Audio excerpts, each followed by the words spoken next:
Transforma las heridas de tu infancia. Capítulo 2. La personalidad herida. Persona significa máscara. Todos necesitamos una que nos distinga, una personalidad que nos dé identidad en nuestro cuerpo, en nuestra forma de vestir, de sentir las emociones con las que nos identificamos, nuestras ideas acerca de nosotros y de la vida. Vamos construyendo una personalidad con base en la forma en que nos dicen nuestros padres que debemos ser, lo que observamos de nuestros padres son, lo que experimentamos que nos funciona ser, lo socialmente aceptado, experiencias dolorosas propias. Mediante todo esto construimos una personalidad con la que andamos por la vida. Filosóficamente, dicen que nos hacemos esclavos de una personalidad porque sentimos que somos eso. Sin embargo, se cree que la personalidad es un vínculo para expresarnos. Nos sobreidentificamos con ella y en vez de que nos sirva, la servimos. Platón, el sabio filósofo griego, construyó la metáfora del hombre como un carruaje. 2 caballos, uno blanco y uno negro, un conductor y un pasajero. Me encanta esta metáfora porque habla con toda claridad sobre la personalidad de su justa dimensión. El carruaje es la personalidad, el conductor es la conciencia, los caballos son nuestra naturaleza dual, hacia la luz y hacia la sombra, y el pasajero que va a su destino es la expresión del verdadero ser. El carruaje nos permite llevar al alma y dirigirnos a destino, así que somos mucho más que la personalidad. Vivimos en un mundo que rinde culto a la personalidad, entendida como el físico, la ropa, el dinero, los títulos, etc. Y no recordamos que la personalidad es solo un carruaje que debemos conservar sano, limpio y listo para que nos conduzca hacia experiencias significativas, para expresar lo que de verdad somos y aprender lo necesario para vivir bien. Nos identificamos demasiado con la personalidad y pensamos que solo somos eso. Se convierte en una única prioridad: tener un lindo cuerpo, usar buena ropa, adquirir muchos conocimientos, que los otros nos ven y nos reconozcan, que tengamos poder, etc. En la actualidad, no usamos la personalidad para expresar el verdadero yo, sino más bien para cubrir el verdadero yo que no conocemos.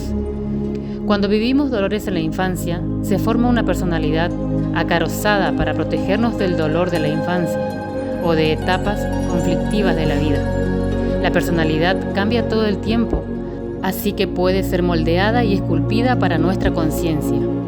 No obstante, las experiencias más dolorosas en etapas donde se formaron los cimientos de nuestra personalidad se instauran en nosotros de manera determinante. Cuando experimentamos muchos dolores no resueltos con los padres, tenemos una personalidad apegada al dolor, enraizada al dolor del pasado, llena de defensas, miedos y enojos. Es una personalidad que gobierna gran parte de nuestra vida. Esta personalidad formada a partir del dolor requiere reconocerlo, que validemos la forma de protección desarrollada y que desahoguemos el dolor atrapado en el cuerpo y en el alma, que la dirijamos a un camino de liberación de las defensas para expresar el verdadero yo, atrapado por el caparazón. Esa personalidad herida es útil y nos protege, pero debe ser permeable para que cuando elijas se pueda expresar ese yo vulnerable, amoroso, libre, creativo, soñador que no se expresó en la infancia. Es pulir, adelgazar y despresurizar a la doña interna, que se siente como ama y señora de nosotros y no permite hacer nada. Las heridas de rechazo, abandono, humillación, traición e injusticia moldean personalidades con características específicas que desglosaré más adelante. Esta personalidad traduce la vida desde el miedo, la falta de confianza, el control y recrea las mismas realidades de dolor porque está atrapado en él. Es como un intento de reparar lo vivido, pero sin conciencia. Es muy difícil, por lo que solo se recrea y se vuelve a repetir una y otra vez en nuestra vida, reforzando la defensa sin posibilidad de sanar. Esta personalidad herida puede estar activa todo el tiempo en nuestro día a día o solo en momentos donde me siento vulnerable con mi pareja o con personas significativas para mí. Es como si se activara una defensa. Algo del entorno nos manda una señal de peligro y la personalidad traduce la realidad amenazadora y recrea el dolor de los padres. Muchas veces, la alerta de peligro es una fantasía. La personalidad puede traducir cualquier cosa como peligro, desde que mi esposo no me marca el teléfono hasta que me dejen de querer si digo que lo siento. Esta máscara de dolor sale e interpreta todo, o casi todo, desde este lente. La personalidad herida tiene un problema. Es paranoica y está a la defensiva todo el tiempo. Siempre está interpretando los actos y los pensamientos de las personas y desde el parámetro de seguro me va a lastimar, o mentir o traicionar. Se queda atrapada en la relación con los padres, abuelos, hermanos y personas significativas que nos lastimaron, activando las reacciones de defensa y sintiendo el mismo dolor de ayer. Eso es lo que llamo una falsa personalidad, una personalidad que es más como una coraza, una defensa ante la vida y no un vehículo para expresarse desde la conciencia. Nuestra personalidad es importante, sin ella no podemos expresar lo que somos. Cuando está herida es como si anduviéramos en un auto sin una llanta, sin puertas y con los cristales rotos.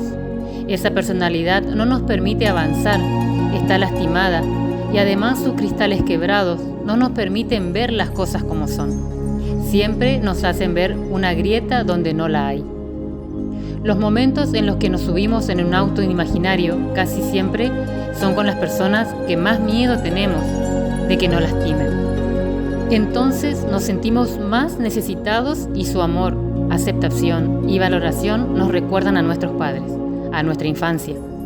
Cuando el cuerpo emocional está más involucrado, la personalidad herida tiene más peso y no permite darnos cuenta de que vemos la realidad distorsionada. ¿Cuándo se activa tu realidad herida? ¿Está encendida 30, 50 o 100% en tu día? ¿Quién activa más dolorosamente tu personalidad? ¿Te has bajado de ella estando arriba? ¿Cuáles son las típicas reacciones de tu personalidad herida? La función de esta personalidad herida es proteger del dolor primario. Se construye como un mecanismo de defensa, pero como es gobernada por el niño interno y no hemos sanado esa herida, termina reproduciendo el mismo dolor con sus defensas. Ejemplo de ello es una persona que para no ser traicionada no confía en nadie. Aparentemente eso la defiende, pero la predisposición a la mentira hará que interprete como mentira muchas cosas que no lo son y se sienta todo el tiempo lastimada de nuevo. Cuando la personalidad es dirigida por tu adulto, no por tu niño herido, puedes discernir mejor y darte cuenta de cuándo sobredimensiona la situación y cuándo estás en un verdadero peligro. Conocer la personalidad herida y desarrollar estas partes conscientes y sanas hará flexible tu manera de vivir. Todo tiene una función. Esa realidad herida es tu aliada. Solo hay que conocerla, guiarla y sanarla para que cumpla su función de vehículo, como la metáfora de Platón. Pero un vehículo que exprese lo que sí somos, lo mejor de nosotros mismos y lo que sí queremos vivir. Todos somos únicos y tenemos un yo único. Una de las experiencias más interesantes de los talleres de herida de la infancia que he impartido a lo largo de mis 13 años es que los principiantes se den cuenta de que cuando actúan desde la personalidad herida, todos son muy parecidos. Ven el mundo de modo similar, tienen hábitos de defensa semejantes, controlan, se sienten víctimas.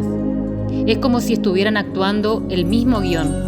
Esto ocurre porque cuando nos expresamos con una personalidad herida, no se expresa el verdadero yo, sino el patrón de dolor que nos hace ser iguales a todos, así como seguir patrones de dolor sin la posibilidad de saber quién soy y cómo resuelvo esta situación de vida. Aprender a sanar las heridas es aprender a expresar el verdadero yo.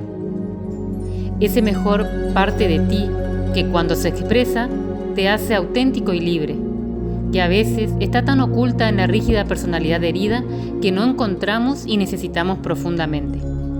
A continuación, describiré los 5 tipos de personalidades heridas, sus defensas, reacciones típicas, maneras de producir el dolor una y otra vez, para que identifiques las tuyas. Más adelante, te diré cuál es la tarea de desarrollo que te permitirá controlarlas.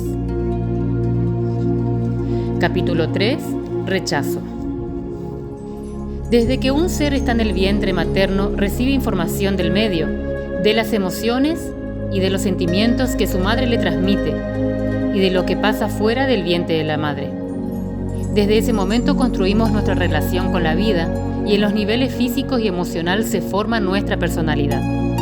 Cuando la situación de la mamá es compleja, sea por enfermedad o porque no sabe de su embarazo, y será complicado el nacimiento, cuando hay alguna crisis familiar, una muerte, etc., la información que llega al bebé resulta hostil, no le da tranquilidad. El bebé no entiende a nivel racional, pero siente la hostilidad del entorno, por lo que no se siente en paz ni armonioso. Ese sentimiento de hostilidad repercute un rechazo del entorno y empieza a configurar una forma de defensa contra eso. La herida primaria de rechazo se inicia en el vientre materno y los primeros años de vida.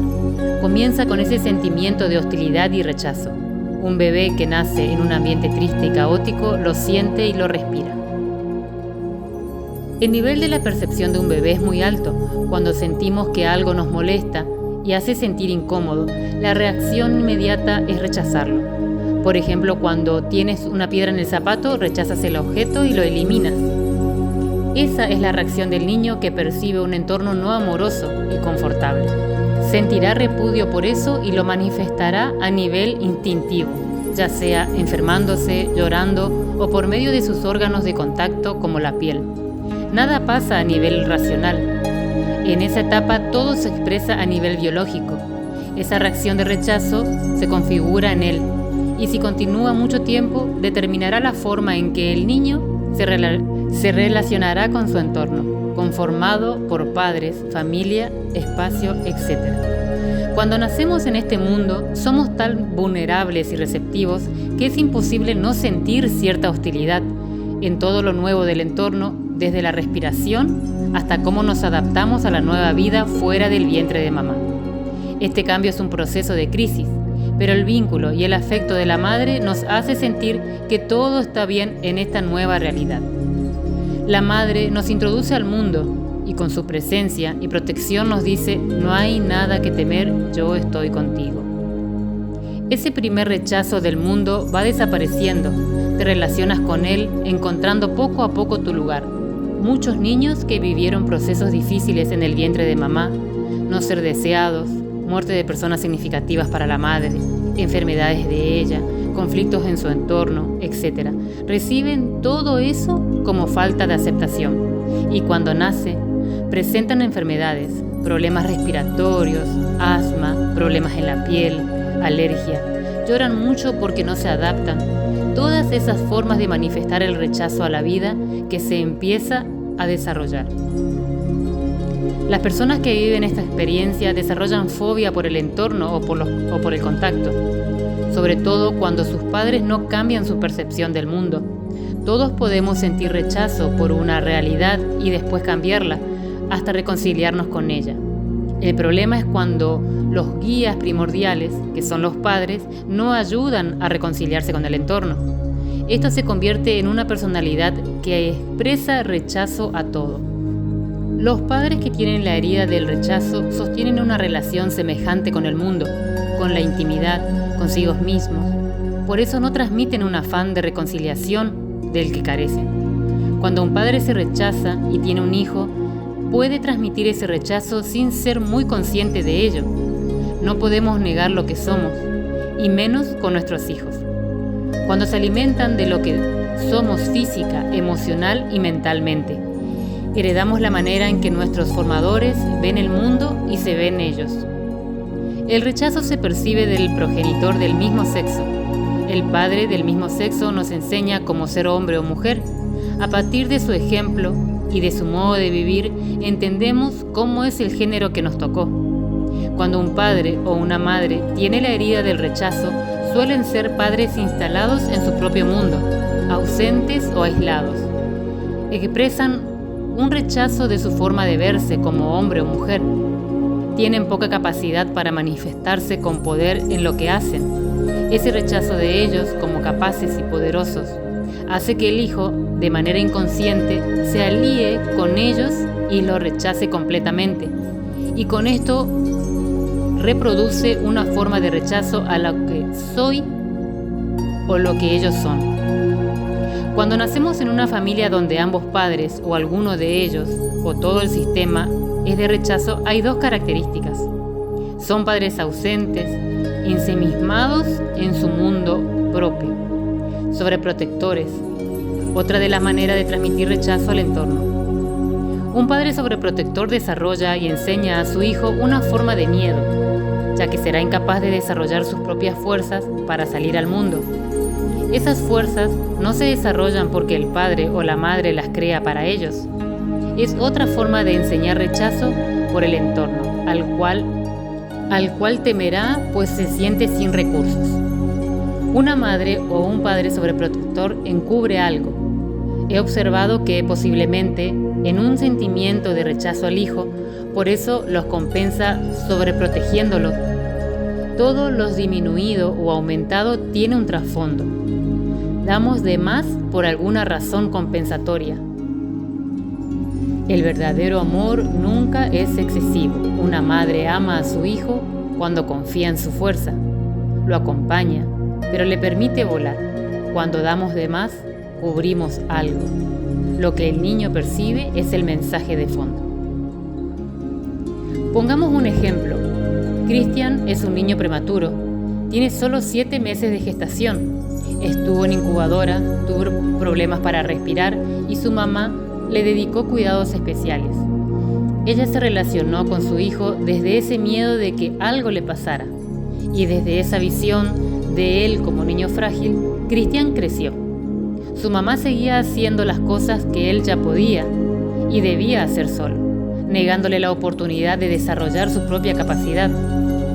A la larga, ambos estaban hartos porque uno se hizo incapaz de responder ante sus asuntos y la madre de resolverlos, pero tampoco confiaba en que el hijo lo hiciera. La madre daba de más por miedo. Es un principio, es normal que ante esta enfermedad tengan más cuidado, pero ¿por tantos años? ¿En qué momento deja de enterarse la madre que su hijo ya es capaz y sigue reforzando su posición disminuida? Por ejemplo, puede ser una madre que hizo todo para abortar a su hijo sin éxito. Cuando nace el bebé, lo sobreprotege por todo el rechazo que sintió hacia él al tenerlo en el vientre. Todo lo disminuido o aumentado tiene un fondo que no es amor. Personalidad herida de rechazo. Características físicas. Cuerpo delgado, piel pegada al hueso, hombros y caderas angostas, partes del cuerpo sin desarrollar, mentón pequeño, pene chico o senos disminuidos. Lo llamo un cuerpo aire, no enraizado, ausente, con poca masa muscular, más tendencia a pasar inadvertido.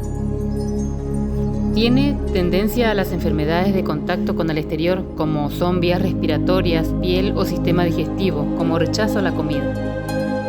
Emocionales. Suelen experimentar miedo al mundo a ser rechazados.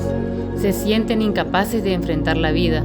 Ese sentimiento se convierte en odio a su persona y al entorno, por lo que eligen rechazar antes de ser rechazados. Suelen transmitir energía en su modo de vestir, de mirar, de relacionarse, por lo que a veces alejan a las personas. Este rechazo a los demás y el miedo al contacto puede verse en personalidades solitarias que adquieren valor por medio de lo que hacen. Son perfeccionistas en sus asuntos y les cuesta trabajo aterrizarlos. El miedo al contacto y la hostilidad que sintieron desde chicos conforman una personalidad ausente de muchas maneras, hundidas en el mundo intelectual, la música, las drogas, el alcohol, la creatividad, el arte o el trabajo. La elección de este niño fue evadirse para encubrir la falta de contacto primordial de sus padres y el entorno. Ese miedo se convertirá también en odio, que le dará más fuerza. Es un modo de encubrir su miedo. Otras veces, en vez de miedo, prevalece la tristeza. Son personas con tendencia a deprimirse y a querer huir de este mundo por medio del suicidio. Su mundo emocional está invadido por el cáncer del rechazo. Esa herida es de los dolores más difíciles de curar porque está muy arraigada a la persona que lo siente. El odio es un cáncer que mina su relación con él, con las personas y el mundo. Mentales. Creen firmemente que no tienen derecho a existir, que no pueden enfrentarse al mundo con sus propios recursos porque carecen de valor. Tienen un mundo interno muy grande, suelen pasar mucho tiempo en sus propios diálogos mentales. Si es constructivo, puede ser una persona con una vida interna rica, pero si es destructivo, se acosará por lo que no puede o no es, o por miedo a enfrentar la vida. Es inteligente, profundo, racional. Podría ser un gran científico, músico, escritor o dedicarse a cualquier actividad que requiera un mundo interno rico, un trabajo en soledad, de introspección, de ir profundamente al fondo de sí. La anulación de su persona, la sensación de no ser querido, el miedo al contacto, la autopersuasión y la propia descalificación son sus principales venenos a nivel mental. Las tareas de desarrollo inconclusas. La persona que vive rechazado desarrolla una personalidad como una manera de sobrevivencia, la adaptación a la realidad. Sin embargo, hay tareas de desarrollo que no se completaron y esa personalidad no se permite completarlas, ya que en realidad lo aleja de la oportunidad de contacto. La personalidad que se adapta a la realidad ya no cambia, siempre será parte de nosotros, por lo que una persona que desarrolló una personalidad a partir del rechazo tendrá ciertos hábitos que le impedirán a veces completar las tareas pendientes. Lo más importante es conocer en qué momento está activo el recurso del rechazo y no dejarse llevar por esa manera de ver la realidad. Para facilitarlo, es importante completar las tareas de desarrollo pendiente y así disminuir la rigidez de la personalidad. Tareas de desarrollo en el rechazo. Alicia es una mujer gay muy trabajadora. Tuvo una madre depresiva y ausente. Siempre se sintió rechazada por ella. Su anhelo más profundo era ser aceptada y amada por su mamá. Su tarea de desarrollo inconclusa era ser alimentada, acariciada y aceptada por su madre. Hoy en día, a sus 42, todas las parejas que ha tenido comparten un perfil parecido. Protectoras, mayores que ella, muy controladoras, muy mamás. La relación empieza muy bien. A ellas les encanta la espontaneidad de Alicia y su modo de ver la vida ligera y divertida. Después, cuando la relación avanza y se requiere mayor adultez de Alicia, no sabe cómo actuar. Ofrece muy poco en general. Ella es una niña buscando mamá. No les da seguridad ni confianza, algo que toda relación madura necesita. Al final, sus parejas se cansan de su posición miserable hacia ellas, rechazan su forma de ser y abandonan la relación. Cuando permites que la personalidad herida maneje tu vida, lo único que generas es la confusión del dolor original con nuevos actores, que casi siempre son la pareja, los hijos, personas significativas para ti. ¿Cómo dejaría Alicia ser gobernada por la personalidad herida? Lo que le fue negado. El derecho a ser importante, ser acariciado, ser cuidado, ser alimentado y el poder de hacer. Cuando Alicia se hizo consciente de su herida, comprendió que estuvo buscando madres, lo cual no le permitió desarrollar sus propias capacidades protectoras, generadoras y comprometidas. Al buscar madres, descalificaba su madurez para ser su propia madre, lo que refuerza un sentimiento de incapacidad. Hoy puede confiar en ella, lo que no hizo su madre. Acepta sus capacidades y se responsabiliza de sus carencias. Es más consciente de ella y esto le permitirá crecer a su parte adulta. Las tareas de desarrollo son muy importantes. En el caso de Alicia, debía lograr la relación consigo y con los demás para nutrir a esa niña que busca mamá, haciéndose saber que ella puede cuidarse y darse lo que necesita. Alicia necesitaba darse permiso de crecer. Cuando se sintió mejor, asumió su responsabilidad como adulta, se comprometió con ella, se dio el derecho de ser importante para ella y se nutrió con una visión más positiva. El derecho de ser suficiente para tener un trabajo exitoso, una pareja comprometida, una vida aceptando más que rechazos el crecimiento. Era un derecho que solo podía darse ella y a su vez, eso le permitiría darlo en sus relaciones. Cuando siembras algo en ti, de inmediato está capacitado para darlo a los demás. Eso refuerza el nuevo hábito. La palabra clave para Alicia es aceptación de sus fuerzas, carencias, condición gay, necesidad de ser cuidada. Aceptación no quiere decir resignación, sino que no peleas con lo que eres y estás comprometida contigo para un cambio paulatino de lo que quieres. Aceptarse, acompañarse, nutrirse, darse el derecho a crecer. Permiso sanador, permiso a pertenecer. En esta herida, el proceso de sanación es completar las tareas de desarrollo, ser reconocidos por lo que somos más allá de lo que hacemos, ser tocados y nutridos, aceptarnos y sentir que estamos bien como somos, que la vida también está bien. Esto es una filosofía de vida, no es algo que podamos hacer en un taller y al lunes siguiente se terminó. Es un compromiso de todos los días. Así como el amor es una lección diaria, así la transformación de la personalidad tiene que ver con aplicarte el antídoto todos los días. Veneno y antídoto para sanar la herida. Veneno de la herida de rechazo, rechazar. Rechazar mis cualidades, mis capacidades, mi derecho de ser parte, mi necesidad de ser visto, mi derecho a ser importante. Cada que me permito generar un rechazo en mi vida, las personas heridas se refuerzan. Es como darme de tomar tanto veneno que me lastima. Cuando rechazamos la personalidad herida, recreamos la misma realidad una y otra vez. Yo lo llamo correr en la rueda del hámster. Pues parece que corremos y caminamos, pero en realidad no avanzamos. Antídoto.